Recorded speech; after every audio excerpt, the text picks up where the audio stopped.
The other piece is realizing what Tony Robbins says so well. If you're going to blame somebody for your failures, you might as well blame them for your success too.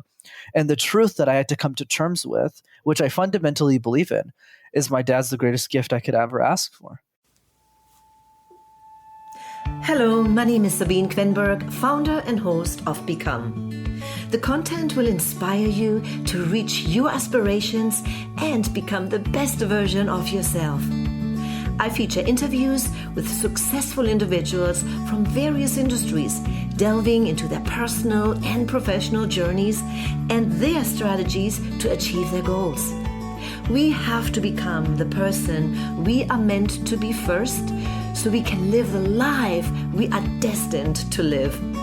That means we must overcome challenges and work through difficult times to learn, grow, and become the new, more fabulous version of ourselves. I'm so glad that you're here. Let's get on this journey together.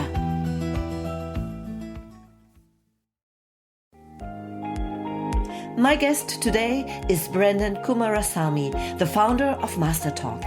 He started coaching others on speaking impactfully when he was only 19 years old.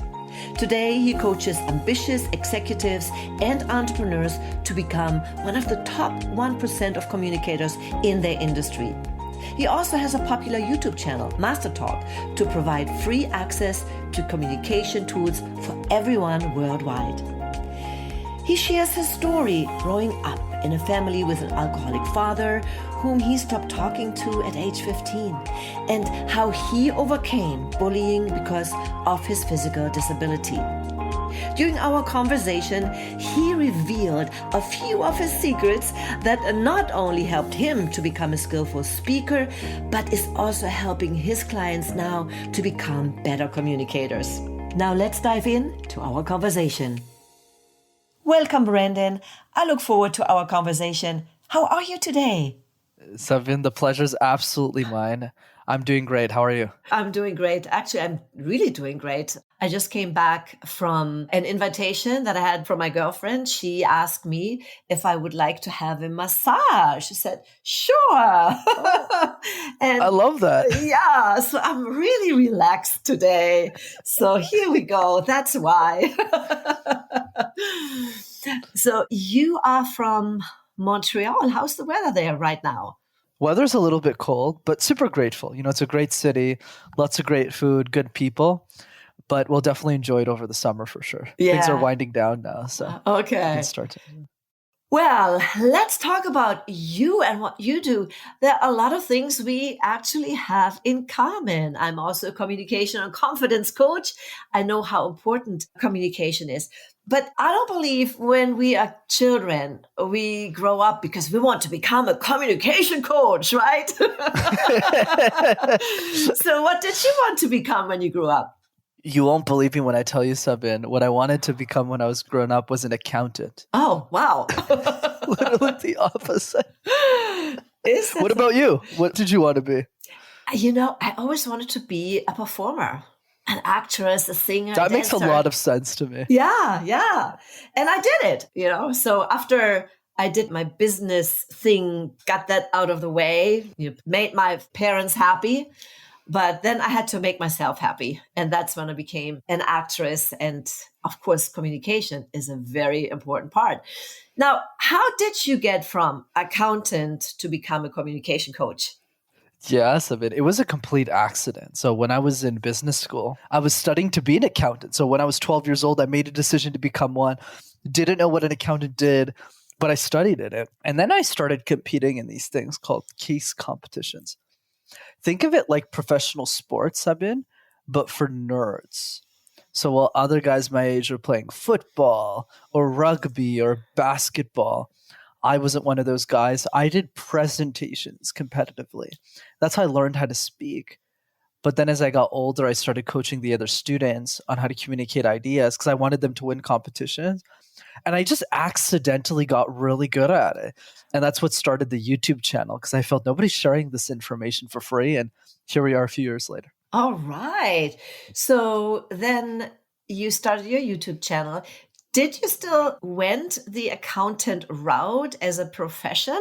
or did you not even go there?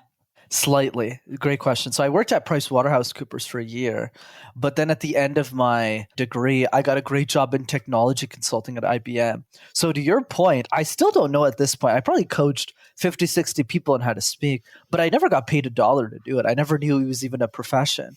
I just loved coaching people. So for me, I actually started my corporate career at IBM. I thought I was just going to stay there for the next 10, 15 years. That was my focus. And then when I was working there, I was making videos as a hobby. Like for me, MasterTalk started as a joke. I was like, oh, nobody's sharing these videos. It'd be fun, like a side project. But then 9 months into MasterTalk, I realized that people actually pay for coaching. And I was like, oh, I can do this full time? This is crazy.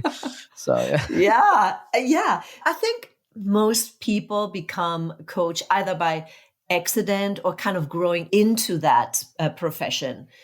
I mean, there are different kinds of coaches out there.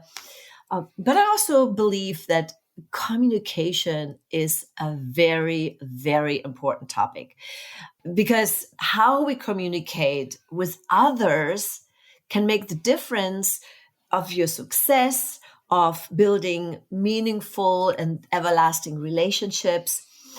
So with that said, what difference did it make in your clients? Absolutely, Sabine. You know what I would say, communication is so much more than speaking on a stage. And I'm sure you teach this so well to the people you work with too, right? Yeah. It's not just about speaking on a stage or giving a presentation.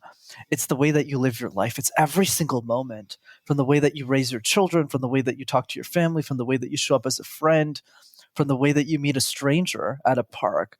It's every little moment of our life. But I would say for the people I work with, let's say on a private basis, who invest in it, for them, the outcome is more about how do I show up better in the corporate world? How do I show up better in a company that I'm leading? So a lot of them are, let's say, like an introverted PhD who's really, really smart, but can't get their ideas out. So having them or giving them the confidence to share what they already know, what they already are an expert in to the world is what helps them amplify their impact to the world. So if one of our listeners here says, yeah, I am a shy person and I don't know how to communicate. I know what communication is. I want to get up on the corporate ladder, so to speak. So how do you work with those clients? What do you teach them besides how to speak, how to pronunciate? So all the besides the technical aspect of it. Yeah, absolutely, Sammy. It's a great question. So for me, the way I teach communication is I take a more systematic approach to it, which is communication is like juggling 18 balls at the same time. So one of those balls is smiling, one of those balls is eye contact, one is body language, one is storytelling. And it can get really overwhelming really quickly for people. So for me, the question has always been, what are the 3 easiest balls to juggle? Because if we can juggle those 3 balls in the air consistently, it builds up momentum. I'll give you one of them, but I'm happy to share the others if you'd like. So one of them is called the question drill. So let's say you're an executive or really anybody. You could be a coach. You could be anybody in the working scenario. We get asked questions all the time, right? At school, at work, in our life, on a podcast. But most of us are reactive to those questions. We're not proactive. I'll give you an example. So a few years ago when I started guesting on podcasts, I sucked. I was so bad. I remember some guy asked me like, hey, Brendon, where does the fear of communication come from? And I was like, what? Like, I don't know where the fear of communication comes from. Like London, Los Angeles, New York City? Like, I don't know. So how did I fix this? Every single day, Sabine, for 5 minutes, I answered one question that I thought the world would ask me about my expertise. But if you do this every single day for a year, you'll have answered 365 questions and you'll be bulletproof. That is a great approach. I have not heard that one, and I heard a lot of answers. I like that. Thanks for sharing. So Of course. Our listeners have fear of speaking in front of an audience or just one-on-one, or maybe are afraid to answer questions if somebody approaches them, just figure out in your area of expertise or in your job related environment, what questions could be asked. So write down as many questions as you can think of, and then answer them for yourself, and you become better. I love it. Perfect. Yes, wonderful, Exactly. wonderful. Obviously, one of the things that we are confronted with is the fear. Fear of public speaking is the number one fear. I don't even fathom how that can be the number one fear. I mean, if I would go stand on a high top, so that's fear for me, right? But I can talk to you anytime. But obviously, we have like different personalities. So if somebody has the fear just to be out there in front of other people, I can work on my answers in the corporate world. But do you have any other tips that you can give someone to overcome that fear that's really stuck in their bodies? Absolutely, Sabine. And I agree with exactly what you said. How is that the number one fear? Like, it doesn't make any sense to me either. So there's two frames in how I look at it. For me, I help twist it a little bit, where I ask a very different question, which is, how would your life change if you're an exceptional communicator? That's what I don't like about the industry that both of us are in, is that the fear is always the focal point of everything. Oh, like scare this is a worry. And I'm just like, if you focus on the fear, that's what you get as a result. Yes. So it doesn't make any sense to me. And I have a feeling just by listening to your vibrance, your energy, and your positivity, you're probably the same way as me, which is, let's dream about our communication skills. It makes our life better. That's why I call communication the accelerant of dreams. It doesn't matter what you want in your life. Communication helps you accelerate that. Whether you want to be a better wife, mother, father, kid, human being, friend, that's one piece. The other piece, Sabine, is to treat communication like any other skill. Let's think of everything we've accomplished in our life: getting a job, starting a business, asking somebody out on a date, getting married, having children, applying for college, getting into college, or immigrating, right, from one country to another.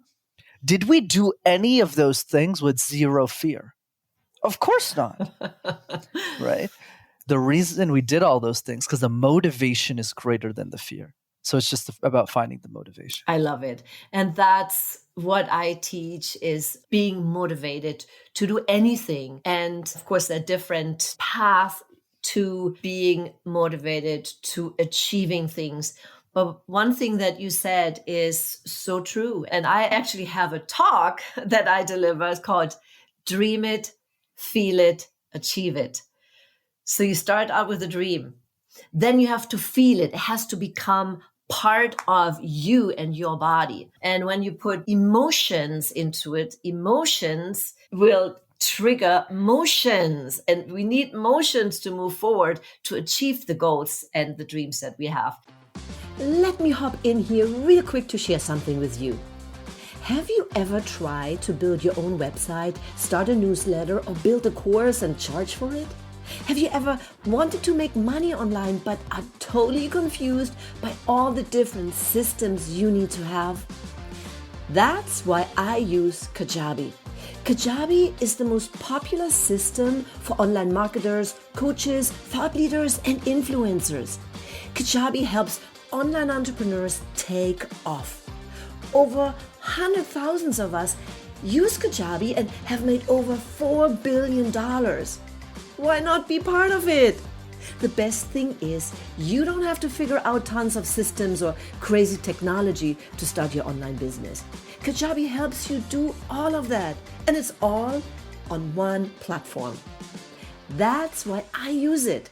It makes my life so much easier, and I can even earn money while I'm sleeping.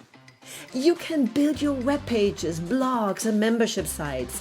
You can create offers, checkout pages, and collect money. You can host your videos. You can start your newsletter list, capture emails, start your marketing funnels, all in one place.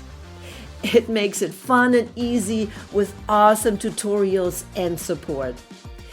Since I've joined Kajabi from the beginning, I have a special affiliate link that I would like to share with you. A 30-day free trial. So nothing to lose, but everything to gain.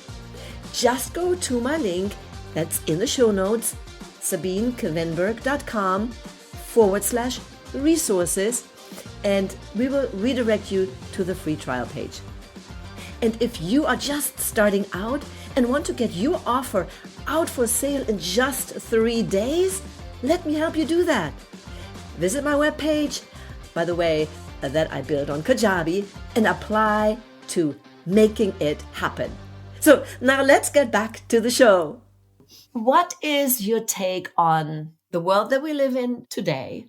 We have all our devices, right? And social media, everything is so fast. This is how we communicate. We communicate faster. But I feel that we actually communicate less. What is your take on that? For sure, Sabine. So there's two parts to that. The first one is why? Why is it that we communicate less? And I would say the answer is convenience and optionality. So I'll give you an example just to make it super simple. So 20 years ago, if you wanted to ask somebody on a date, you had to ask them. Like you had to go in front of them. There's no other option, right? Whereas now you can swipe on an app. So it's not that we're necessarily getting bad at communication. It's more the idea that when we have better options on the table or things that are easier, more convenient, we'll pick that. And then the same analogy applies across the board. 20 years ago, you had to get on a phone call with somebody. Now you could text people, so it's the optionality. The other piece that I feel is not talked enough about is some of the positives. I believe social media is a tool. It's just most of us are using it in the wrong way, where we're using it in a way to inconvenience ourselves, to compare ourselves to other people. Whereas one of the big benefits of social is that you can meet your tribe a lot faster. Like if it wasn't for tech, me and you never would have met. The chances of us meeting are really low. Whereas now we have an opportunity to engage and have cool conversation. So what I would encourage people listening to this is to leverage the benefits of technology and try and avoid the negatives. That is a very good point. Yes. At the end, technology is here for us to serve us, but we also have to be mindful of how we use technology. And if sometimes when I see some people just sitting there and texting each other rather than talking to each other, it's like, maybe you just want to start speaking a little bit more. But you are absolutely right, is how we use it, and always use it and see the positive and then avoid the negative. Absolutely. Now, my podcast called Become, and it's all about overcoming challenges and how do we learn from it. Have you had in your short life that you had so far a situation that was not only challenging, but really had you almost pulled you down, where you were thinking, how can I get out of this? How can I become better? How can I make this to the positive? Have you experienced anything like that? Oh, not at all. No, I'm kidding. Of course. There's so many challenges. We could spend the whole podcast talking about them. I'll list off a couple. Like one is, of course, I grew up in a dysfunctional household. My dad was an alcoholic, so I was really tough. That's one piece. The second piece was growing up with a crooked left arm, a physical disability on my left arm. So when I was a kid, people would always look at my arm. They wouldn't look at my face when I was presenting. Then there was the challenge of, speaking in French my whole life. Because I grew up in Montreal, you need to be fluent in that language. And it's a language I didn't know. So my whole life, I was presenting in a language I didn't know. So I was really nervous. That's why I never liked communication. I wanted to be an accountant, right? It's like, oh, I hate this. So those are probably the main three. And then, of course, when I started my communication business, I had big challenges because I was young. I started coaching C-suite when I was probably 22. So a lot of them didn't really take me that seriously. So I had to push a lot more barriers to get the revenue that I needed to actually turn this into a business. So yeah, lots of challenges for sure, but you learn from them. Oh, absolutely. Absolutely. So you said you had to learn French. What was your mother tongue, your original language? Yeah, so I speak 3 languages, English, French, and then my mother tongue is Tamil. Tamil. That is from where? Primarily Sri Lanka, but it's also spoken. So Sri Lanka is just, for those who are listening, it's just a country south of India. And then there's India and Singapore. Those are probably the main 3 countries where Tamil is spoken. So did you come to Canada while you were a young child, or were you born in Canada? Yeah, I was lucky. I was born in Canada. So my parents immigrated from Sri Lanka in the early 90s, and then I was born in Canada. So that's why I don't have an accent. Okay. So I was just saying, you speak very good English. And so how is it that you speak English better than French, even though you grew up in Montreal? You got it. So my French is actually like probably 90% my English. Like it's very close. And the reason, Sabine, is because I studied my whole life in French. So from the ages of 5 to 16, how Quebec works as a province, to preserve the French language is if your parents did not go to English school, you're forced to go to French school, which honestly is a good thing because I'm trilingual today. But how I learned English was because my parents put me in a daycare when I was 2 to 3 years old. And that's how I learned English. So I only went to school for it probably in university. But before then, it was all French. Yeah. Interesting. Yeah. It's so interesting that you said that you were a little bit self-conscious about your French. I immigrated from Germany and I had no fear whatsoever to go in front of an audience and just talk. However, since English was not my first language, there was still a little hesitations like, what if I mess up? What if I don't speak it correctly? So I actually joined Toastmasters International. And little did I know, I just wanted to be there to hone in my speaking skills. But little did I know that, wow, what a great organization. You can get your communication tracks and your leadership track, and you become a DTM, a Distinguished Toastmaster. And I'm always a learner. I love to learn and love to progress. So I became a DTM. But that was exactly the reason, because I was like, oh, I don't know. I was a little bit self-conscious there. But I want to go into your childhood a little bit, because you said you grew up in a family that was challenging. Your dad was an alcoholic. How did this reflect on you? And then on top of that, you had your, I hate to say disability, but with your arms that you just mentioned, you know how kids are. They stare at that, right?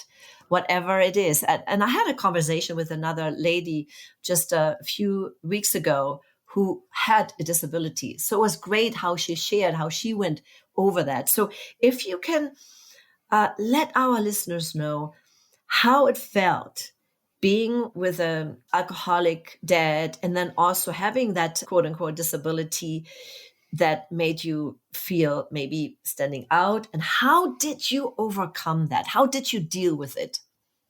For sure, I've been happy to talk about that. So yeah, it was very challenging, childhood, right? My parents both worked really hard to raise me and my sister on minimum wage. And the pressure just got a lot to my dad, right? So he started drinking a lot. But I would say the outcome of that is that's why a lot of my drive in my early 10s, and I think a lot of the success I have today, frankly, is because I wanted to prove him wrong, because I wanted to show him that I could be really successful. So a lot of my drive was really driven through anger, right? We lived in the same house for my entire life, but I stopped talking to him when I was 15 because I was just so angry at him and the way that he was treating the rest of our family. So yeah, it was definitely super challenging. I think the way I overcame it was by realizing a couple of things. One is if there's someone really toxic in your family, you have an opportunity to free yourself from that person. And it doesn't mean you necessarily need to leave the house. In my case, I couldn't. So what I did instead was I just stopped talking to him. I think that's one way of doing it. But I think the other piece, which was more of my healing moment, and I'm still figuring things out, nobody's perfect, but I would say the other piece is realizing what Tony Robbins says so well. If you're going to blame somebody for your failures, you might as well blame them for your success too.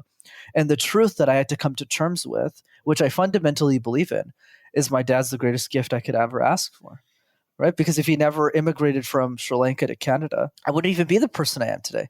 Never went to school in the exact school that had the case competition program where I became really good at speech coaching. Never would have started MasterTalk. And this conversation that we're having right now would not even exist, right, in the ether. So that's the big piece, especially when he passed away in 2019. It was about kind of healing those moments and realizing that, he was a big gift in my life. And I'm really grateful that we lived life that way. So that's one piece. In terms of the arm wasn't actually so bad. I know I make a big deal out of it to encourage people, but I got lucky. A lot of my kids, the kids I grew up with, were really nice to me because I'm Canadian. It might have been different if I was born in like New York City or something. But yeah, the kids were really nice to me, but it just made me. So a lot of the anxiety and the bullying was towards myself. It wasn't other people bullying. I probably got bullied maybe 3-4 times in my entire high school. Mm-hmm. I love what you just said, that your dad really was a gift to you. And I just finished a conversation. Well, actually, today, as of our recording, I have a podcast out, and the topic is the toxic family. Susan Gold was my guest, and she talked about her husband, that she was, really suffering under him, but she saw it as a gift. She referred to him even as a guru, because if he wouldn't have been there, she would not be where she is today. I truly believe we all had that, what I call the dark angel in our lives. That if that dark angel wouldn't have been there, our life would have turned out maybe differently. So yes, grateful, and being grateful for something is also a very healing process. Thanks for sharing that story. Of course, it's my pleasure. So what's in the stars for you in the future? If you have a magic wand right now and you could swing it, what would you like to wish? Absolutely, Sabine.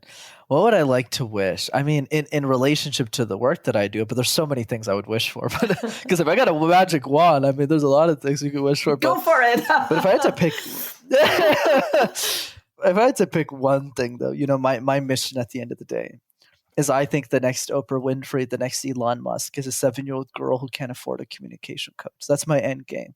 So for me, when I started MasterTalk, and that's still the mission today, is I never really started it, like I was telling you earlier, I didn't even know you get paid to be a coach. For me, it was just really important that the next thought leaders of our society, the next geniuses, all grow up with the resources to become exceptional communicators. Because if all of them are exceptional, even if I don't coach 97% of them, it doesn't really matter.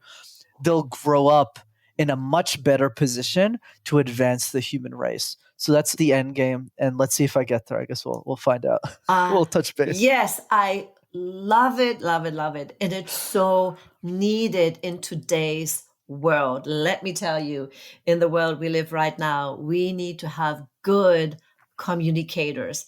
If people know how to communicate, if people learn how to listen, I think we are moving towards a better world.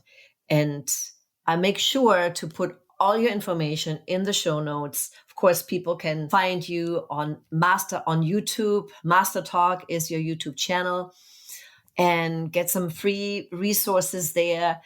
And if they want to get in touch with you, maybe they want to get some coaching, how can they do that? Absolutely. Well, let me start with this, Sabine. This is such a wonderful interview. I love the way you show up in the world. I love your positivity, your radiance, and this was a real treat for me. So thank you so much. And the second way to keep in touch is I do a free training over Zoom on effective communication. It's absolutely free. If you want to jump in on that, just go to rockstarcommunicator.com. Thank you so much for your kindness and being a guest on my show today. Absolutely. That was my interview. And if you enjoyed it, give us a 5-star review, leave a comment, and share it with your friends. Thanks for listening. Until I see you again, always remember, serve from the heart, follow your passion, and live the life you imagine.